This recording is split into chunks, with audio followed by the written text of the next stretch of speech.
नमस्कार। ओम श्री परमात्मने नमः।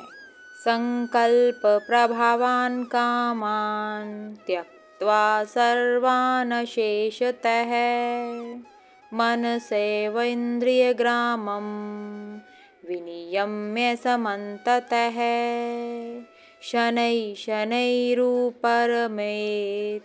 बुद्धया धृतिग्रहीतया आत्मसंस्थं मनः कृत्वा न किंचिदपि चिंतयेत्। इन श्लोकों में भगवान श्री कृष्ण अर्जुन से कहते हैं कि संसार के चिंतन से उठने वाली सभी इच्छाओं का पूर्णतः त्याग करके हमें मन व इंद्रियों पर अंकुश लगाना चाहिए। फिर धीरे धीरे निश्चयात्मक बुद्धि के साथ मन केवल परमात्मा में ही स्थित हो जाएगा और भगवान के अतिरिक्त कुछ नहीं सोचेगा। इन श्लोकों में भगवान कृष्ण त्याग के विचार को दोहरा रहे हैं। वे कहते हैं कि कामनाओं का त्याग करके मनुष्य सभी इंद्रियों को नियंत्रण में ला सकता है। जब मनुष्य सब कुछ त्याग देता है तो वह दिव्यता से जुड़ जाता है। त्याग करने में व्यक्ति को केवल भौतिक वस्तुओं का ही त्याग नहीं करना होता, बल्कि अपने व्यक्तित्व का भी त्याग करना होता है। मनुष्य को योग की स्थिति में स्थिर होने के लिए परिवार, जाति, राष्ट्र व समाज से स्वयं के जुड़ाव का भी त्याग करना होता है।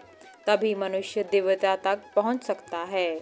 मनुष्य को दिव्यता की प्राप्ति हेतु राग, द्वेष का भी त्याग करना पड़ता है। जिस किसी भी व्यक्ति के साथ कोई घटना घट रही होती है, उसे परमात्मा का न्याय मानकर स्वीकार करना पड़ता है। भगवान कहते हैं कि शांत रहकर आत्मोत्थान करो, बुद्धि ग्रहण करो और स्वयं में ध्यान करके किसी अन्य का चिंतन ना करो। त्याग करने के लिए धैर्य की आवश्यकता होती है। स्वयं में स्थित होकर बाहरी वस्तुओं के चिंतन को समाप्त करना होगा।